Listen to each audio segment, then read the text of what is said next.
Everything that is worth doing is a little bit risky, whether that be moving to a new city, getting a new job, whatever you may do.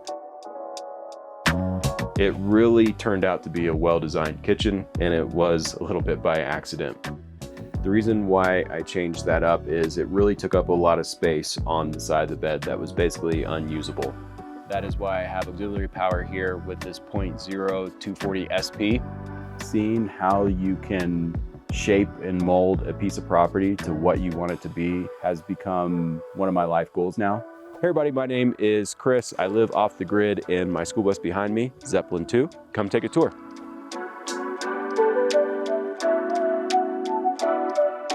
So welcome to the inside of my bus. As you can obviously see, this is a raised roof school bus. That is something that I'm very glad that I went with because this bus really feels like an apartment on wheels.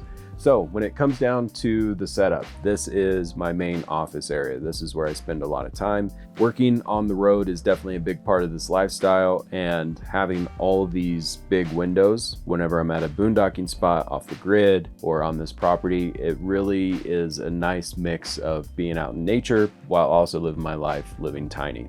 Also, the iMac is really nice because on this side of the bus, we do have a Jackknife Rec Pro couch. It serves as a secondary bed when we have guests. And also we spend a lot of time here just watching movies, hanging out, eating dinner. Also up top, I do have upper storage. On this side, I have all my camera gear. It's easy to see. I'll grab it, go shoot. And on this side, it's just more of my hobbies. I love collecting Pokemon cards. I love playing Magic the Gathering. So I have all that stored up there, as well as a couple books. And on this side of the bus, I have an RV seat. This actually came out of the last Class A that I had. And it serves as a passenger seat, and it swivels back to this side as a secondary office space and a place to eat food. And then up front here, I do have a 1996 Jeep Cherokee rear glass window. That's in the transition of the bus. It lets a lot of light in. I'm really glad that I did it, but it does allow a lot of heat in, as well as these side windows. These are single pane windows from a shuttle bus I found on Facebook Marketplace. So it is that pro and con. You know, if you add a lot of windows to your bus, you're going to get a lot of heat and cold air coming in depending on the time of year, but I'm really glad that I went with it. And then lastly, you might notice on my ceiling, I do have a lot of vintage maps. So that was something that I was trying to figure out what to do with the ceiling, something to add a little bit of character, a little bit of color, because as you can see behind me, the bus is pretty dark, has a lot of stainless, and I needed some color to add to the bus. So my friend Wes gave me some maps, and I also went to a lot of garage sales, estate sales, found all the maps, and just Mod Podge those onto the ceiling, and it's one of my favorite parts of the bus. So welcome to the kitchen. I'm gonna start with the stove because the entire design of the kitchen came from the stove. When I was building the bus, I found this stove on Facebook Marketplace. It was a 1950s or 60s stove from a camper. I really liked the aesthetic of it. I really didn't have any idea of what I was going to design the bus around in terms of color. I found this, and as you can see around me, there's a lot of stainless in this bus, and it all came from this stove. It doesn't always work the best. You know, the newer stoves that you can buy definitely outperform this, but I really like the way that it turned out, and I'm glad that I got it. Across from the stove is a 24-volt fridge. When I first got the bus, this was a very large residential fridge. I wanted to go out off grid, be able to have food for 2 or 3 weeks, but the food that would go in the fridge would eventually go bad because it was just too big. I couldn't get through it in time. So going with a smaller, more efficient fridge has worked out very well, and it's also allowed me to have pantry space on the side. Dry foods obviously last a lot longer, so I have dry pantry storage on the top and the bottom here. On top of the fridge, I do have all my tool storage. I used to keep all my tools in the underbay, but living tiny on the road, there's always things breaking. Just having the tools accessible right up top has worked out really well. Also, I do store my extendable ladder on top of the fridge. I have a roof deck on top of the bus, and I access it through the inside of the bus. I didn't want people to have access to my bus with an outside ladder, so that's been working really well. So moving a little bit further back from the fridge, extra pantry storage. This was the original pantry storage, all dry foods on the top and the bottom here, and then the drawers below are my utensils, my cooking pots, and my storage containers. So moving a little bit forward, I do have some food prep area, counter space right here. Underneath here is actually a 5 cubic foot freezer. Once again, going off grid, being able to store a bunch of food. The fridge didn't work out so well, but freezing food works awesome. And it's really nice just having all this prep area, because designing the kitchen, I did make a few mistakes in terms of where things are going to be laid out. So having this extra butcher block here has been a great addition. I also have my Berkey water filter here. We do have well water right now while we're living off the grid on this property, but when we're on the road, you never know what type of water you're going to get. So I filter my water a lot through this Berkey. Moving a little bit further back into the kitchen, I have a very large sink. The reason why I went with this large of a sink is I'm able to store up dishes and then wash them all at once. It just saves with the water and reusing the soapy water with the dirty dishes. This definitely took up a lot more space, as I mentioned before. I did make a few design mistakes, because originally I was going to put the stove right here and the sink over here. But once I actually saw how that would play out, it would make a choke point back into the hallway further back into the bus. So we moved the sink at a diagonal angle here. And pros and cons, yeah, I did have to redesign some things, but I really like the way that this ended up, because I very accidentally created the golden triangle. So as you're cooking food, as you're washing dishes, the fridge right here, as well as prep space, it really turned out to be a well-designed kitchen, and it was a little bit by accident. One of the main things that led up to me living this lifestyle is I was doing my college internship. I was working a 9-to-5, making pretty good money as an intern, and that was one of the least satisfying experiences of my life. I would get off work Friday, and then my entire weekend I'd just have dread knowing that I had to go back to work Monday. Before I graduated college, I bought my very first van. That was in 2009, and I just wanted to take a road trip with my Husky over summer. And this was before #vanlife, before I really knew anything about the lifestyle. And it really blossomed into me falling in love with the lifestyle. That eventually led me to getting a more, let's say, full-time living suitable van to a Class A to this school bus. So moving a little bit further back into the bus, this is what I call my hallway space. So I have a little table right here. I'll take my meetings here from time to time. Just throw my laptop up here, a couple stools. I'll also eat here from time to time as well. And one aspect to the bus being that the front of the bus has so many windows, I like to section off my bus in terms of zones. So I do have this little drape right here, and this blocks off the front of the bus, being that it gets very hot and very cold in the winter. And it allows me to have a spot to where it's temperature controlled. I either have my wood stove if I need heat, and then I also have my AC in the back as well. In terms of the wood stove, it is a tiny wood stove. My partner and I did a winter off grid, and this was our main heat source, and it's been working really well. You also might notice that I have a small fan here. One of the design mistakes I made with this bus was only getting a single head unit mini split. I got a Mr. Cool unit. It works very, very well. So I have this fan to help blow that either warm air from the wood stove or the cool air from the mini split. If you are thinking about building a larger bus, I very highly suggest getting a 2-head mini split, because getting those lines from the back of the bus where the condenser unit is to the front just wasn't an option, and I really wish I would have done that. So on the other side of the hallway, I do have a dry erase board. So as I said before, I love to take meetings up here, and as I'm having my meeting, I can just turn around, write all my notes, and they're good to go. And the barn door obviously serves as privacy for the bathroom. Welcome to the bathroom. Right now I am currently sitting on the Nature's Head composting toilet. I've had this for 7 years and it's worked very well for me. I did delete the urine container. I have a 30-gallon tank underneath the bus that stores all that, and when it comes time to empty that, I do have a carrying container, and then I take that to a dump station in town.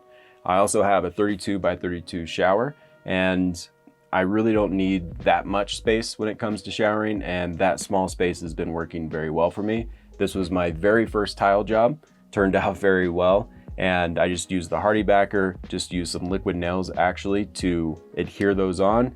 Those are real tiles, and I've never had any issues with that.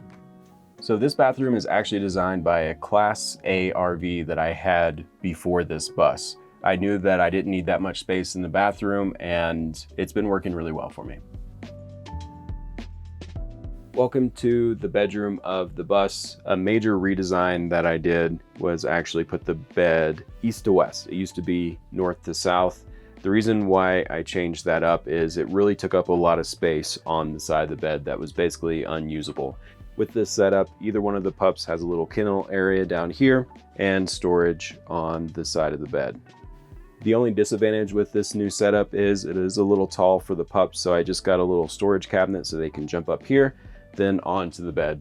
Speaking of the pups on the bed, you could see the Mr. Cool mini split right above the bed, and midday starts getting a little warm. The pups love to come up here and hang out.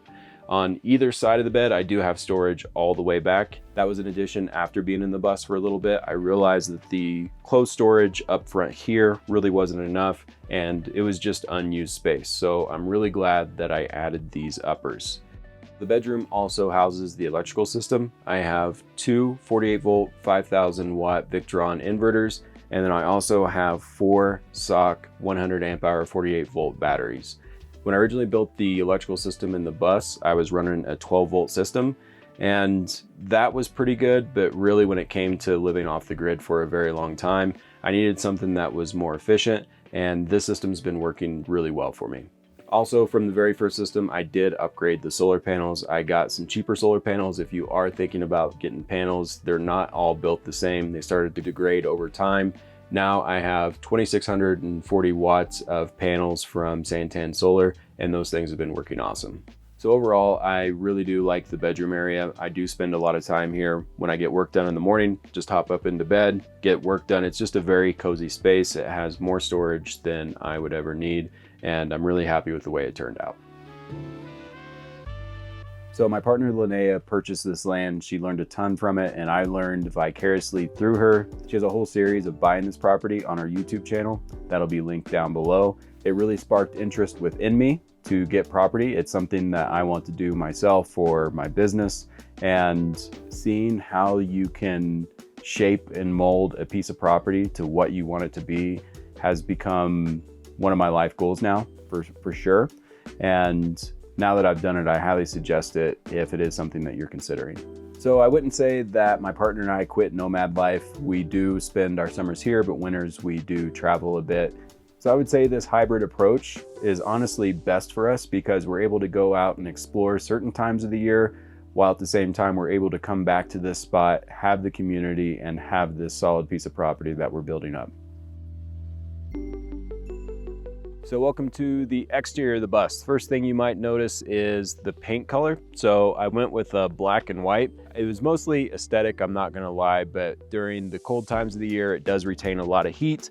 During the warmer times, being that I have adequate solar and power now, as well as residual power sources, I can just run the AC all day. It's really no issue at all.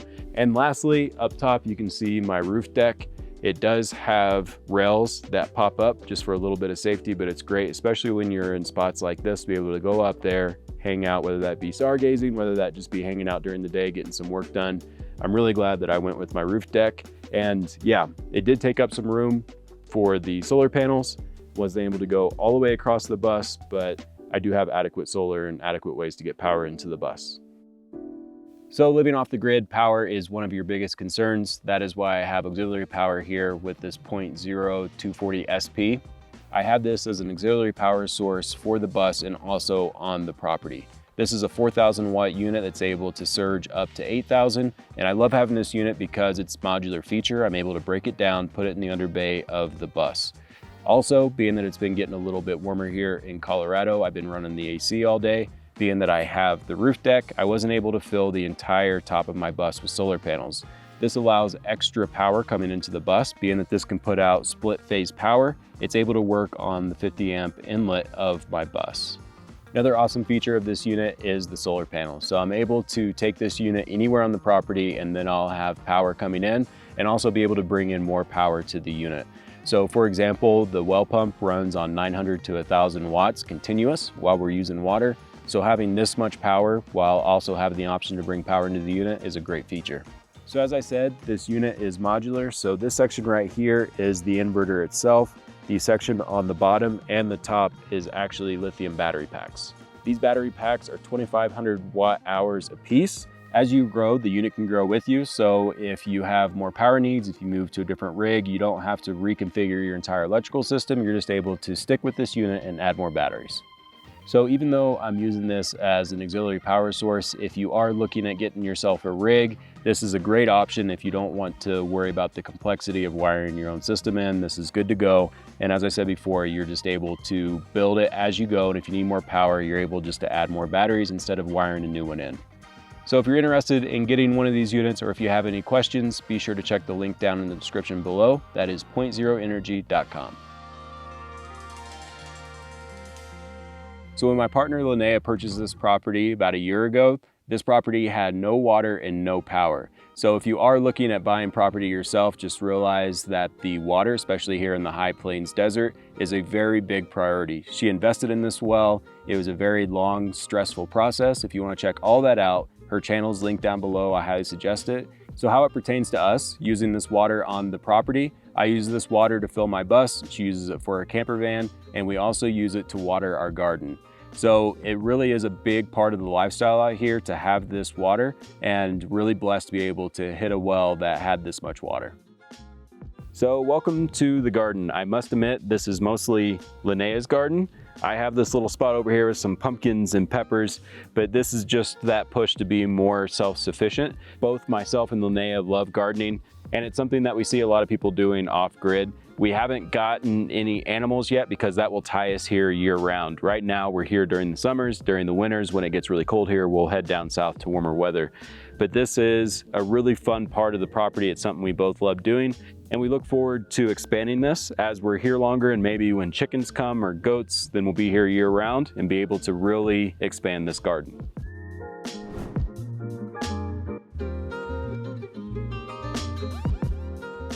So right now you are currently in our shipping container. Linnea got this shipping container for the piece of land, and if you are considering a raw piece of land, shipping containers are a great option because they can become whatever you want. Ours is a gym. It's part of our pottery studio as well as extra storage, but if you are looking at land, you get a shipping container that can be turned into a tiny home. It could be turned into an office or whatever you might need on that off-grid piece of property. Being that we live fairly remote, there's no gyms around, it was just easier for us to make our very own gym, and then also just a dry, safe place for all our extra stuff, as well as Linnea's pottery stuff. So getting a piece of property could feel like a massive risk, but now that the property is purchased and we're here building up the property, it's been a massive peace of mind, and everything that is worth doing is a little bit risky, whether that be moving to a new city, getting a new job, whatever you may do. But overall, this has been one of the most satisfying experiences, just living through it vicariously through Linnea. So just make sure you take those small incremental steps, get all your research done, do your due diligence, and it's definitely worth it. If you'd like to keep up with me in my school bus living off-grid, my socials are the Off-Grid Schooling, and we'll catch you later.